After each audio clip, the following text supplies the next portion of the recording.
The conference room is already tense when my boss, Douglas, says my name like he's been waiting to drop a bomb all morning. Everyone's notebook is open. Everyone's eyes are fixed on the whiteboard. Mine stays closed in front of me.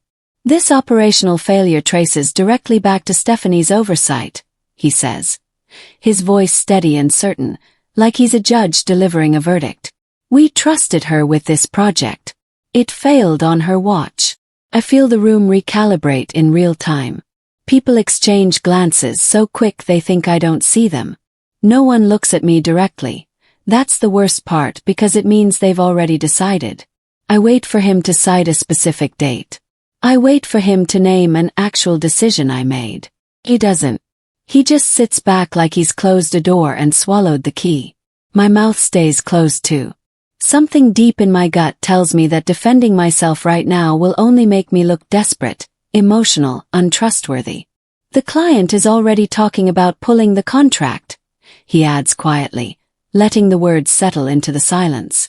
We need accountability. We need people who take responsibility for their work. Think I nod. I'm not sure. My hands feel numb against the table. My throat is tight in a way that makes speaking impossible.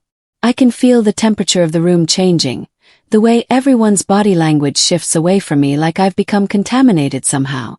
When Douglas continues with logistics about damage control, I'm not even hearing him anymore. I'm just watching people's faces and understanding, in a way that's almost supernatural, that I've been repositioned. Not as a team member.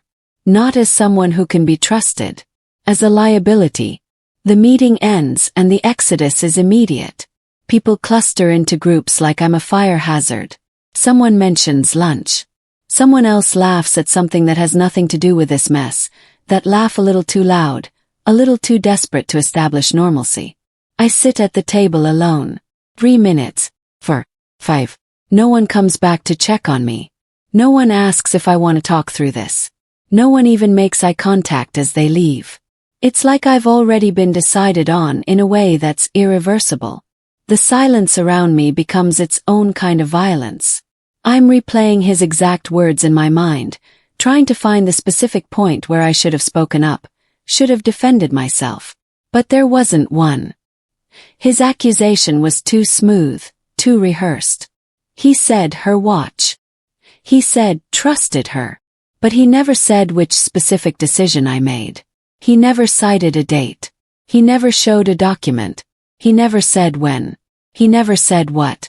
He just said my name and let his authority do the rest of the work for him. My phone buzzes. A Slack message from Felix, someone I eat lunch with sometimes. Hey, heard the meeting was intense. You okay? I stare at that message for a long time. Intense. Not I heard he blamed you. Not I heard you speak up and defend yourself. Just intense like he's asking about weather. Like he's not sure if I'm worth asking more. I don't respond. I just read it and feel the distance grow. I'm sitting there in that empty conference room when I realize something. I've been in this company for 3 years. I've worked late. I've solved problems. I've earned promotions. And it took one meeting, one accusation with no evidence, for all of that to disappear. I pull up the project timeline for the Meridian contract, scrolling backward through emails and notes like I'm excavating my own memory. The failure happened the week of August 12th. I know because I remember the client email marked urgent, in red like it was screaming at me. August 12th. I click on my calendar and there it is, clear as day. Approved leave, August 9th to 16th. The week he's blaming me for. I wasn't even in the building. My hands start to shake. Not from fear anymore. From something else. Something that feels like clarity. I pull up the security access logs for that entire week. My badge scans are empty. Nothing. My laptop never connected to the VPN. My email didn't send a single message. Everything is clean. Everything is documented. My absence is permanent and verifiable and absolutely undeniable. I feel something shift inside me like a stone settling in my chest. Not panic anymore. Something colder. Something sharper. Something that wants to understand. If the failure happened that week, and I wasn't here, Then someone else was making the decisions. Someone else had the authority. Someone else signed off on things. And Douglas knows that. He's standing in front of the entire team and he absolutely, completely knows that. Which means he lied. Deliberately. In front of 15 people. On purpose. I sit there in my apartment that night, staring at my calendar, and something inside me stops being afraid. The fear transforms into something I don't have a name for yet. Something patient. Something methodical. I spend 2 hours on this, not angry hours. Those would be a luxury I can't afford. Careful hours. Strategic hours. The Meridian project started in July. I find the initial scope document. I wrote that with my own hands. That's mine. That's my work. But then the project moves to the implementation phase and everything changes. I see review comments from Douglas on July 28th. Each one specific and detailed. Then approval notes with his initials. Then revision requests that he's authorizing. Everything flows upward like a river. August 1st. Douglas approves the technical specification that will drive the entire project. August 4th. The development team executes based on that specification. Based on his approval. August 8th. There's a critical meeting notes file and I'm not on the attendee list. August 12th. The error surfaces. The wrong protocol was implemented. The client catches it immediately and contacts Douglas directly. I find the final authorization stamp. The one that approves the specification for deployment. It has Douglas's digital signature on it. The timestamp is August 8th at 4:47 p.m. 4 days before the failure. 3 days before my vacation started. I sit back in my chair and I realize what's happened here. He didn't just blame me for this failure. He blamed me for something he personally authorized. He told a room full of people that I failed at a task I was never given, during a time I wasn't even present. And he did it with such confidence that everyone believed him. 3 days later there's another meeting. Smaller this time. Just department heads and senior staff. I'm technically required to be there, so I go. Douglas starts talking about the Meridian failure again. This time the story is smoother, more polished. He's added details. False details. About process oversights and insufficient safeguards and accountability gaps. He speaks like it's already settled history. Already fact. Already filed away in everyone's mind. We've implemented stricter checkpoints going forward, he says, nodding like he's solved the problem. Stephanie will be working with new oversight protocols to ensure we don't see this kind of error again. New oversight protocols. Translation, I'm being managed now. I'm not trusted anymore. I'm the broken thing that needs supervision. No one challenges him. No one asks questions. The story he told in the first meeting was ugly and vague, but this version is smooth and reasonable. Sounds like management addressing a systemic problem. Sounds like a leader taking action. I understand what he's betting on in that moment. He's betting I'll panic. He's betting I'll cry or get defensive or demand to be heard immediately, and then my reaction will confirm the story he's told. I'll look emotional, unstable, untrustworthy. Exactly like someone who would cause operational failures. I don't say anything. I don't defend myself. I just take notes and listen and let him think he's won. Something fundamental changes after that second meeting. I can see it in the way people respond to me, the way the entire temperature of the office shifts. Some colleagues avoid me like I'm contagious. I notice James from operations suddenly takes a different route to the bathroom when I'm at my desk. He's not being mean about it. He's just managing risk the way everyone does. If the project lead is unreliable, you don't stand too close. You don't let her mistakes touch you. Other people linger. Felix sits near my desk more than usual. Lisa from compliance asks me how I'm doing with unusual frequency. Her eyes searching my face. They're not defending me. They're watching. They're gathering information. They're deciding which side they're on. I start tracking who seems nervous when my name is mentioned in conversation. Douglas's assistant, Diane, always shifts her eyes down when I'm brought up. She knows something. She knows Douglas well enough to know something. Douglas's peer, the VP of operations, never makes eye contact with me anymore. He's distancing himself, protecting himself from association. But the CFO, she looks at me now with something different. Curiosity, maybe. Or calculation. Like she's reevaluating. I'm not defending myself. I'm not fighting back. I'm documenting who remembers what. I'm tracking who's afraid. I'm understanding the shape of this problem. The way it's spreading through the organization like a stain that won't wash out.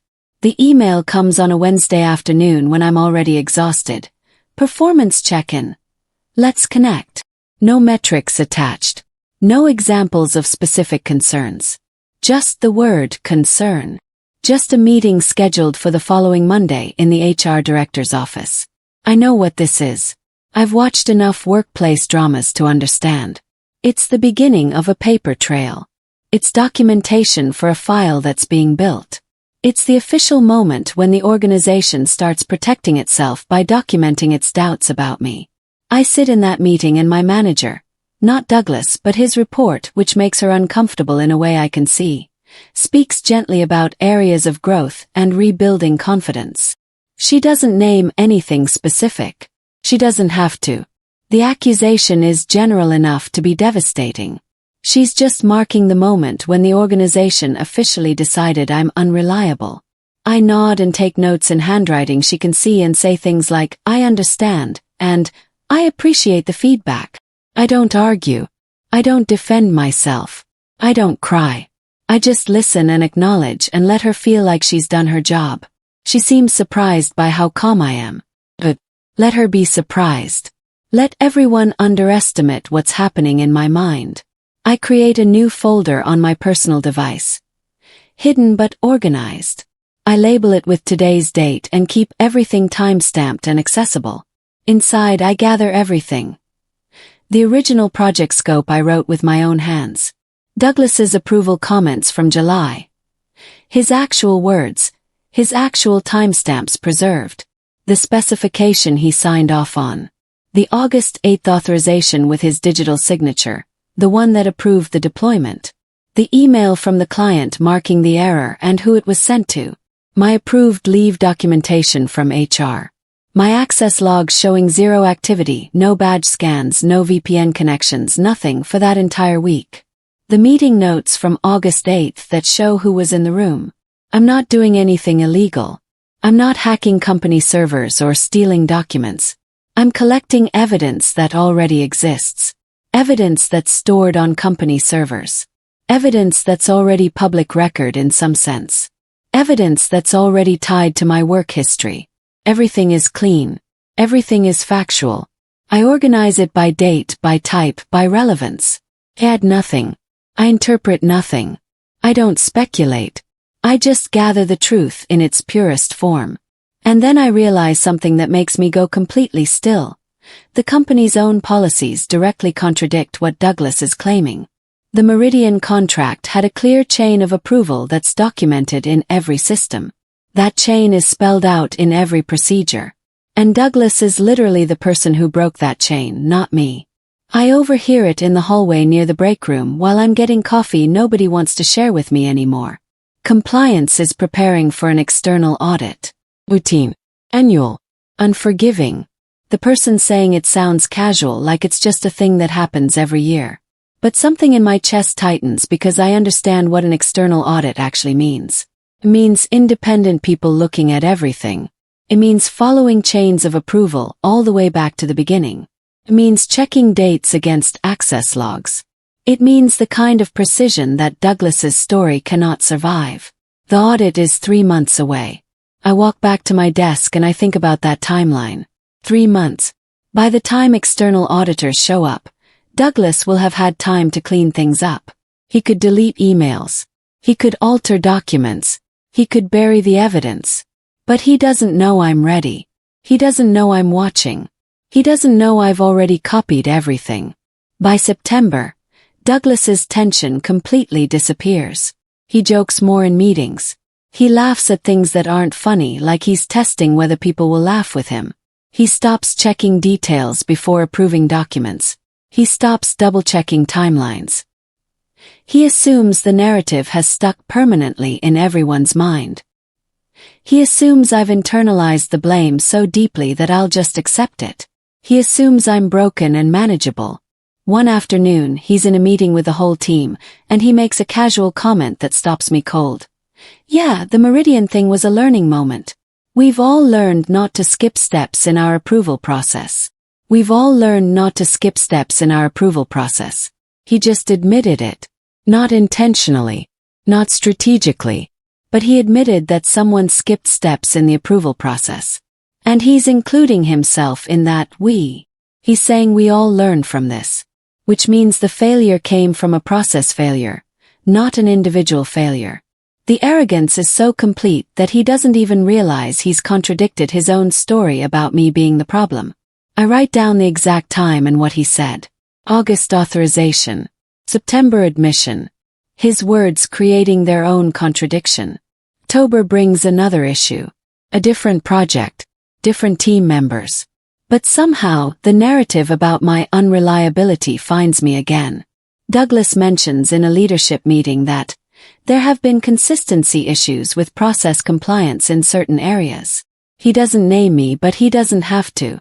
Everyone's already thinking about me. Everyone's already primed to see me as the problem. This time it lands differently than the first accusation. It lands like a pattern. One failure could be bad luck. Could be a team issue. Could be a client problem. 2 failures. That's a character issue. That's someone who doesn't care about details. That's someone who's fundamentally unreliable. I feel the room's assumption shift again, this time heavier. I'm not just unreliable anymore. I'm deliberately careless. I'm negligent. I'm the kind of employee who doesn't care about accuracy or details or consequences. But I recognize what's happening here. I understand it completely. He's doubling down. He's building a pattern because his first story didn't have enough weight by itself. He needs me to look like someone whose oversight is chronic. He needs me to look like a systematic failure, not an isolated incident. And that's when I understand something crucial. Repetition is a weakness. You only keep telling a story if you're not confident it's already believed. If he actually felt secure in the first narrative, he wouldn't need a second one. I'm at the printer, waiting for a document to finish printing, when someone stops next to me. It's James, the same guy who started avoiding my walking route. He keeps his voice low enough that no one else can hear. Hey, I wanted you to know something. I was in that August meeting with Douglas and operations. The one where the meridian specifications were approved. I don't move. I don't react. Just wait. He approved them, James continues quietly. His eyes forward like he's not talking to me. I remember because I was surprised by some of the technical choices he made. Thought they were risky. But he signed off on them himself. He made the call. He pauses, and I can feel him deciding whether to say more. I won't say anything publicly because I don't want to get involved in the drama. But I remember. I wanted you to know that I remember. He leaves before I can respond, before the moment can become awkward. I stand there, holding my printed document, and something crystallizes inside me. I'm not the only one keeping receipts. James is keeping receipts. And he's keeping them quietly, exactly the same way I am. He's not defending me out of loyalty or kindness. He's protecting himself by remembering the truth. Because if anyone ever asks him what he remembers, he can tell them what he actually saw. But his memory is a witness. His fear is evidence. His confirmation is credibility. I request my employment file. It's my legal right to see what's in there. The request is processed in 2 days. I sit in HR with the folder in front of me and I read through everything. My onboarding evaluation. Exceptional technical skills. Demonstrate strong attention to detail. My first annual review. Exceeds expectations in process management and oversight. My second review. Consistent high performer, trusted with complex projects. My third review. Demonstrates accountability and strong judgment. 3 years of evaluation saying I'm careful. that I care about accuracy, that I follow procedures, that I can be trusted with important work, that I'm reliable. Then there's the gap, the silence. No official warning about the Meridian failure in writing. No documentation of the performance check-in. No written record that I'm supposedly the problem. Just the paper trail starting, not the paper trail complete. I understand how this will read to an outsider. To someone objective. 3 years of excellence, then suddenly 1 week when I'm on approved leave. Documented approved leave, something goes wrong. And the person claiming I caused it is the person who actually authorized it. The contrast is sharp. The contrast is undeniable. The contrast is everything. November arrives and with it comes the official compliance announcement. External audit begins in 6 weeks. It's formal now. It's real. Leadership requests documentation from all teams. Financial records. Project timelines. Approval chains. Everything. The request goes out in an email marked important. I prepare my submission early. I organize it methodically like my life depends on it. Project scope, communications, approval documents, timestamps, authorization records, everything in chronological order. I add a 1-page summary explaining the Meridian project timeline and noting the approval chain clearly. It's neutral. It's factual. It's complete and undeniable. I submit it before anyone else on my team submits theirs. My submission is clean because the truth is clean. There's nothing to hide. There's nothing to soften. There's just what happened. 2 weeks later, Douglas submits his summary. I read it carefully, word by word. His version of events doesn't match the documented approvals anywhere. He describes implementation oversights and insufficient oversight protocols in ways that don't correspond to anything he actually authorized. He's writing a narrative, crafting a story, not reporting facts. Doesn't explode immediately. No one calls him out. No one questions it in an all-hands meeting. But it's there. It's visible. And it directly conflicts with the objective record that I already submitted. 3 days later, I get a notification in my inbox. Compliance has flagged a discrepancy between submitted documents.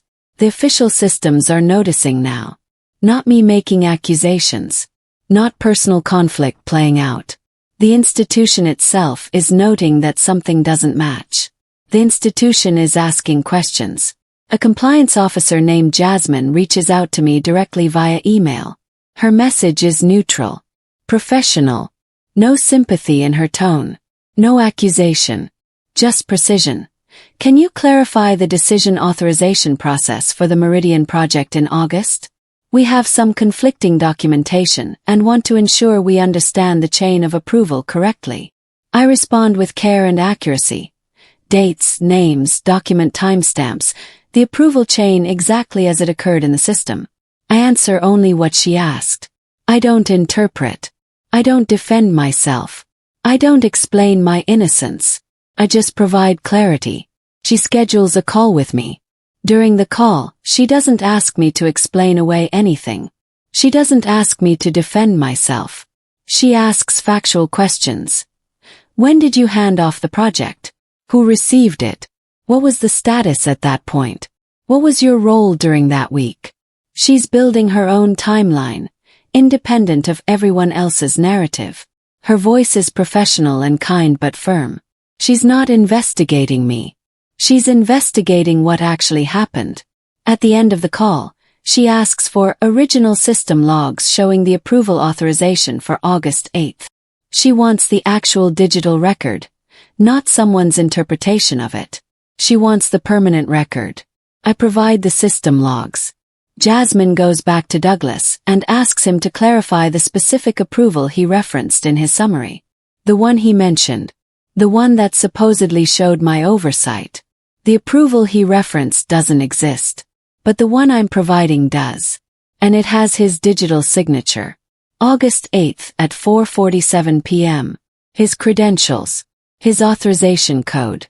It's there in the data, permanent and time-stamped and irrefutable. I don't know exactly what happens in that conversation between Jasmine and Douglas, but I know what it looks like. One person saying something happened, another person saying something else happened, and the system proving one of them is right. The silence that follows is different than before. It's not the silence of people avoiding me. It's not the silence of awkwardness. It's the silence of people understanding that the story was wrong. Douglas is still in meetings. He's still speaking. Still present. But something has fundamentally shifted. His voice isn't as steady anymore. His claims are more qualified now, based on my understanding and as I recall and I believe. Leadership's questions land harder. Someone asks directly, "Can you walk us through your approval process for that specification and when that approval was given?" He does, and the story doesn't hold. It can't hold. Because Jasmine has the actual documentation, and she's already asked the questions. He knows. He starts over-explaining. He adds details that weren't necessary. He corrects himself once, then tries to fix it, then makes it worse. He contradicts things he said earlier in the same meeting. I watch this like I'm watching someone realize they're sinking. And the worst part for him is that it's happening in real time in front of everyone, and there's nothing he can do to stop it. He sends a company-wide email. It's titled Clarification on Meridian Project Timeline, and no one asked him to send it. That's how I know he's frightened. He's trying to rewrite the narrative before it's too late. He's trying to control the story before it controls him. The email is long and detailed and full of defensive phrases like, "to be clear," and "I want to ensure everyone understands," and "the facts are." But facts don't need that much defending. Facts don't need this much explanation. He's explaining. He's repositioning. He's trying to get ahead of something he knows is coming. He's writing his own defense before anyone accuses him. Jasmine responds with a formal request for an addendum to his submission. The email is polite. To ensure clarity and consistency with documented approvals. It's a gentle way of saying, "You're wrong and we need you to acknowledge it." During the audit interviews, another coworker confirms the decision chain. It's not James. It's someone else. Someone who wasn't planning to protect me, but who wanted to protect themselves. They mention the August meeting. They remember Douglas making the final authorization. They mention it specifically to show they weren't responsible, to show they were following orders. Their statement doesn't defend me, just confirms the timeline. It says Douglas approved the specification that caused the problem. But the narrative fractures. What was one version of events becomes contradicted by multiple people describing what actually happened. The evidence piles up.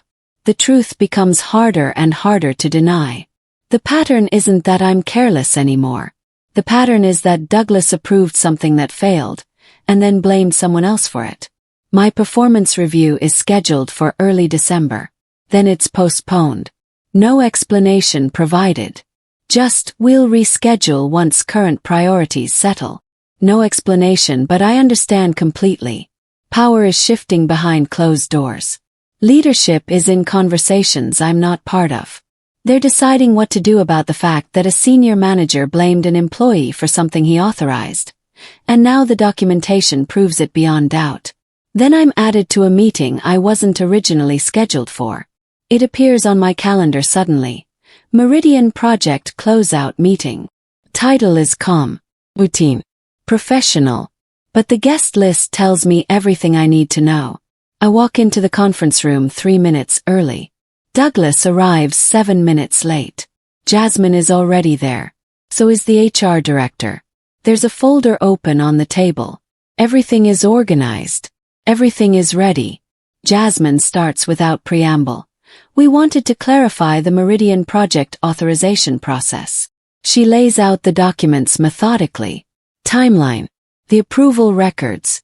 My vacation dates. The access logs showing I wasn't here. Douglas's digital signature authorizing the specification. Everything. She doesn't accuse Douglas. She just presents facts. One fact after another. Signatures. System records. Digital timestamps. Douglas tries to explain. Then tries to reframe. Then tries to minimize. Then tries to recontextualize. By the fourth explanation, he's contradicting things he said in previous explanations. He's caught in his own lies. The HR director makes a note. Jasmine says quietly, her voice steady. Your authorization of the specification on August 8th preceded the implementation error. That timeline is documented. Your signature is present. Your credentials are on the approval. Douglas opens his mouth, closes it, opens it again. I made the best decision I could with the information available, he says finally. His voice small. Jasmine nods slowly. Yes. And Stephanie was on approved leave when implementation occurred. Her access logs confirm that. So I want to understand why the initial narrative suggested she was responsible for oversight that happened while she wasn't present. The room is silent. The HR director is writing. Douglas's face has gone pale.